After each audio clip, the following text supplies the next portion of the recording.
Good morning, ma'am. Good morning, classmate. Today we'll talk about the social issue Black Lives Matter. So, Black Lives Matter is a social and political movement that advocates for the rights, safety, and equality of Black people. It focuses on addressing and fighting against systemic racism, police brutality, and the injustices that disproportionately affect Black communities. The movement was founded in 2013 by Patrice Cullors, Alicia Garza, and Opal Tometi in response to the acquittal of George Zimmerman, the man who killed Trayvon Martin.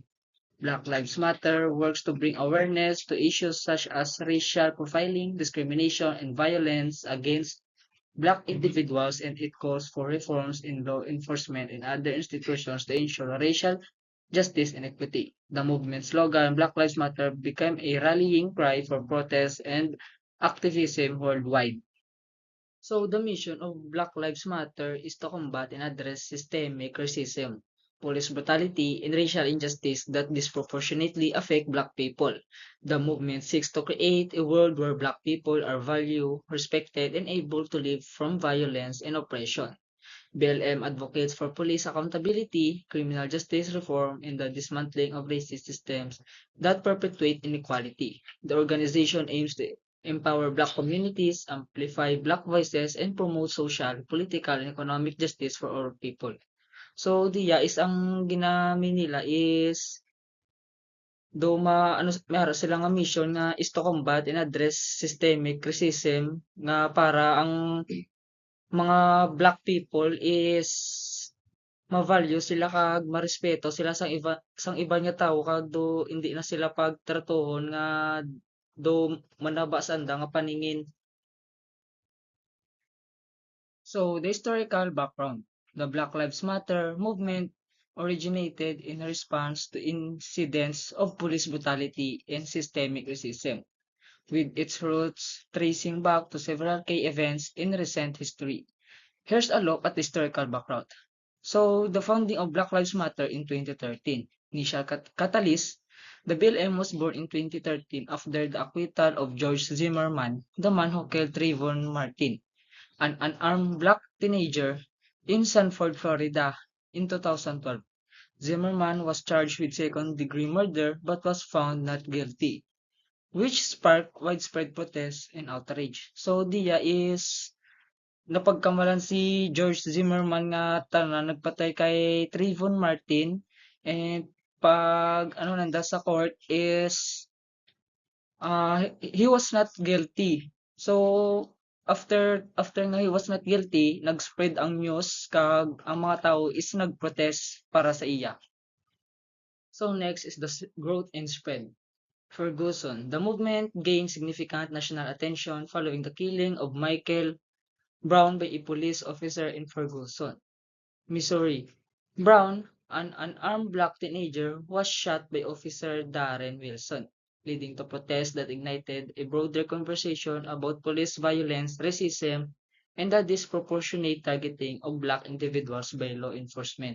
So diya is minatabo ang krimen kag si Michael Brown ang daang napatay, kag ang officer nga nagtiro sa iya is si Darren Wilson. So after matabo sina is naglapta ang news kag amdeng is nagprotest ang mga tawo laban sa mga himo sang pulis like sang i, i parehas sang police violence and racism kag they are not respect the black people. So next is the global protest for George Floyd. The killing of George Floyd by Minneapolis police officer Derek Chauvin in May 2020 was a turning point. Floyd's death, captured on video as Chauvin knelt on his neck for over 8 minutes, ignited massive protests across the United States and around the world. So, diyan naman is minatabo naman nga krimen.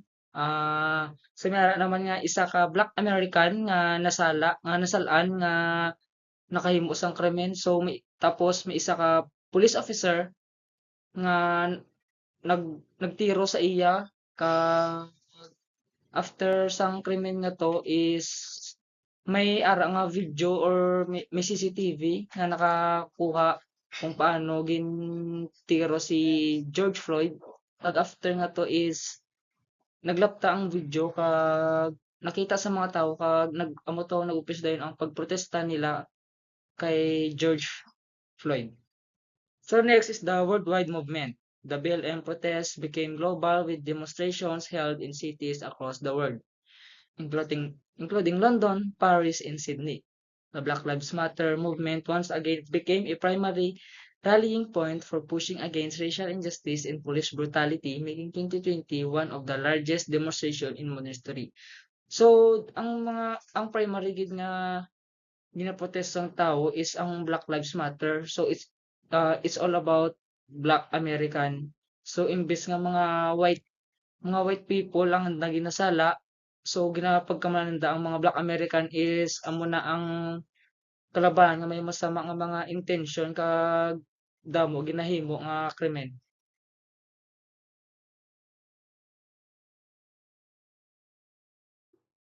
Next is the continuing legacy, modern focus. BLM continues to advocate for police reform, criminal justice reform, and equity for Black communities.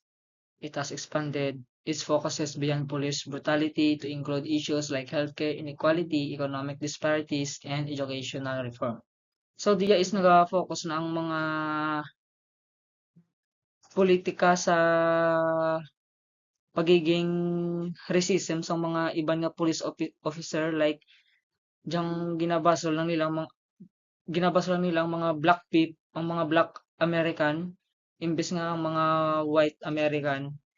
Kag next is the political influence. The movement has influenced political discourse, leading to support for legislative initiatives like the George Floyd Justice in Policing Act and the growing calls for defunding the police and investing in community-based solutions. So diya sa political influence is ang mo gid na ang ginatutukan nila ang sa krimen nga si George Floyd kag ginasuportahan nila ang pagpatay kay George Floyd kag ginaimbestigahan man nila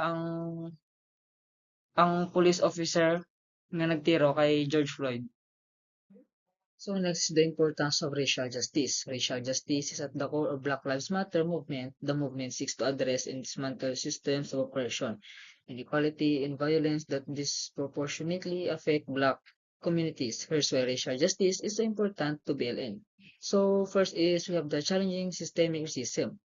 It refers to the ways in which racial prejudice is embedded in institutions, policies, and practices, often leading to equitable outcomes for Black people in various aspects of life such as education, healthcare, housing, employment, and criminal justice. So, diya is nagapakita sang hindi pagkapatas sa education, healthcare, sa mga housing, sa mga trabaho kag hustisya nga kadalasan ginabatsyag sa mga Black American. So next is the BLM focus on racial justice, calls for a recognition of how historical injustices like slavery, segregation, and colonialism continue to shape the lives of Black people today. The movement works to expose and combat these deeply ingrained racial disparities in society.